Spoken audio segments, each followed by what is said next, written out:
Abraham was not called by God because he had complete faith, because his faith was perfect. He was called by God because he was willing.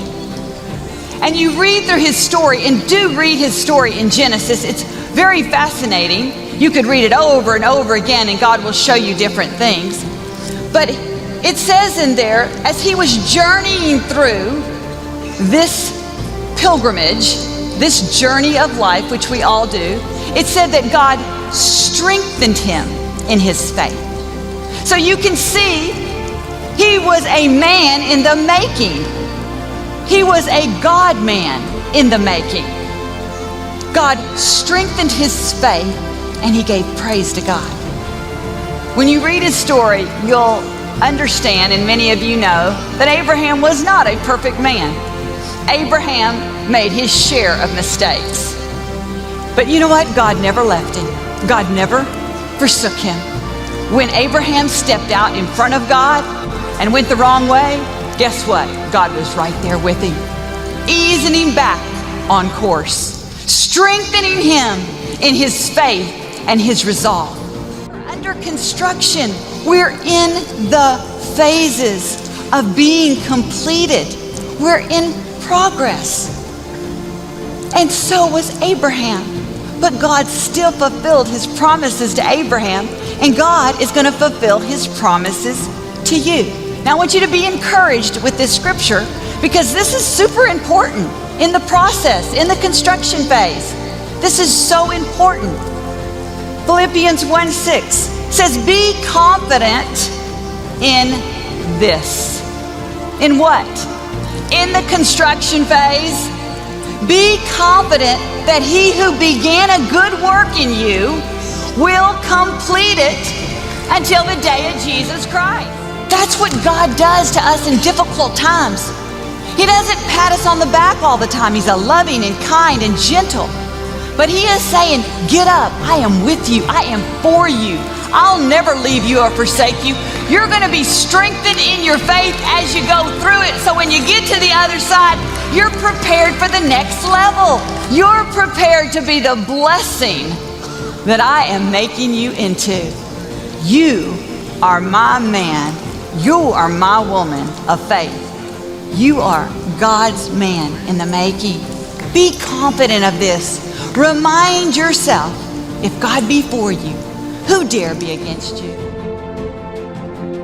It says in Romans 4, Abraham did not waver in faith, but he was fully persuaded God would do what he promised. How could Abraham have this unwavering faith when all the odds were against him? I could see how he could have a glimmer of hope, but it says he was fully persuaded. Verse 19 gives us a secret.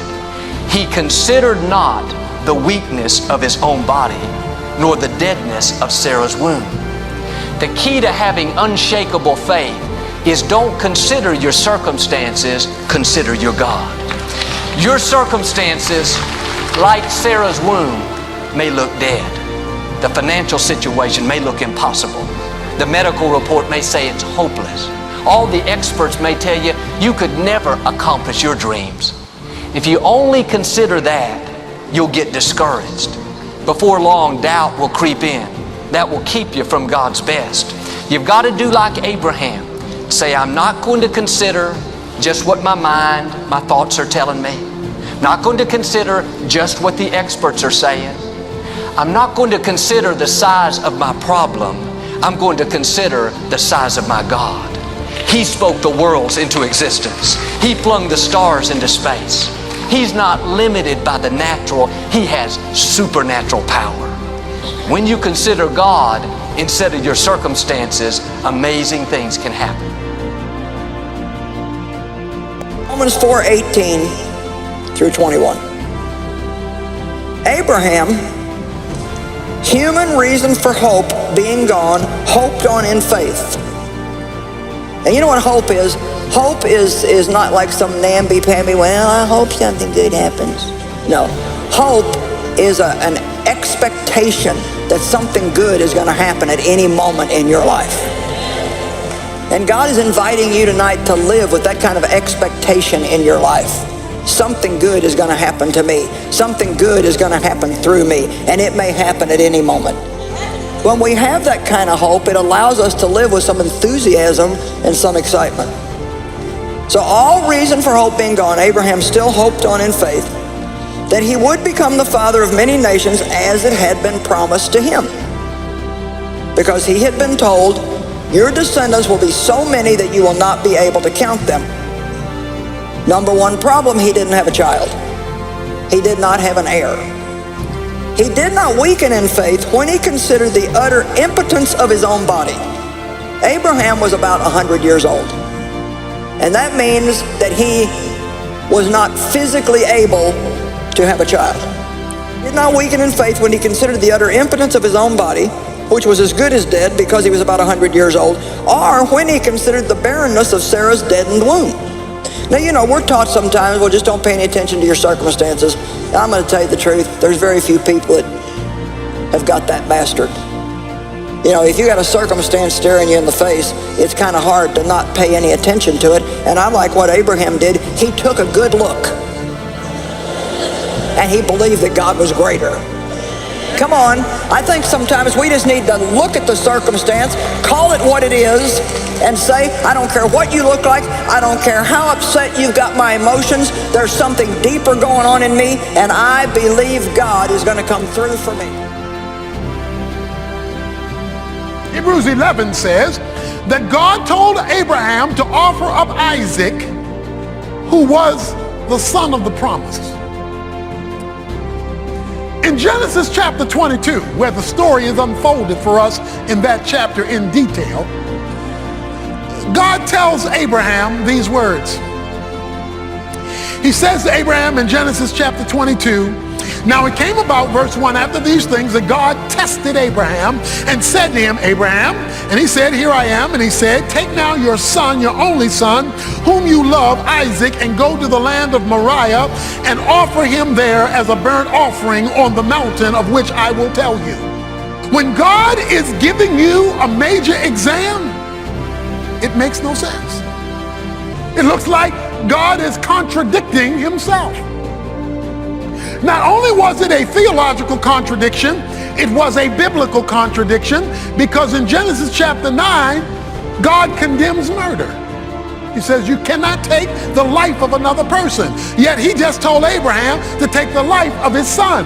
So God not only has contradicted his promise, he's contradicted his whole biblical teaching. God, right now, what you're asking doesn't make sense. Because he says, take your son, whom you love, your only son through Sarah, and I want you to take him and sacrifice him. I love this boy. I've waited 100 years for this boy.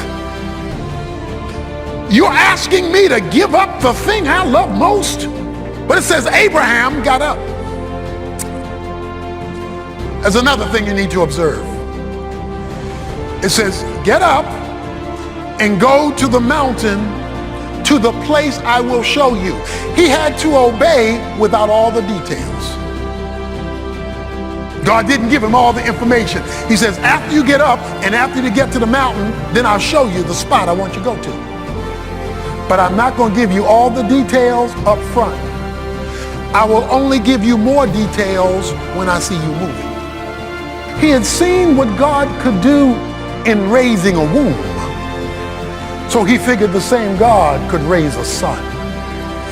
So when God calls you to a major exam, don't forget what he did in the quizzes.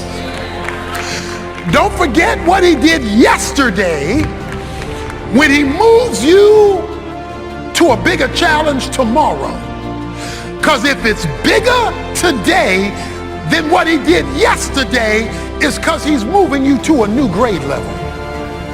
Verse 11, but the angel of the Lord called to him from heaven and said, that's Jesus in the Old Testament, the angel of the Lord, Abraham, Abraham. Whenever God calls your name twice. See, when he told him to obey, he only called his name once in verse 1, Abraham. But now in the middle of his crisis, he calls his name twice. That means there's something special coming down the pike. Abraham, Abraham, and he said, here I am. Do not, verse 12, stretch your hand out against the lad and do nothing to him, for now I know you fear me, since you have not withheld your son, your only son, from me. So what then is being said to Abraham at this moment?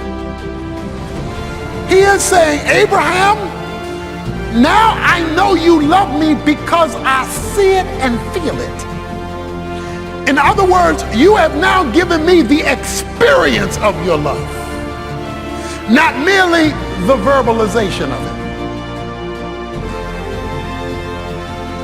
What is your Isaac? That thing that God can't have because you're too attached to it. And God says,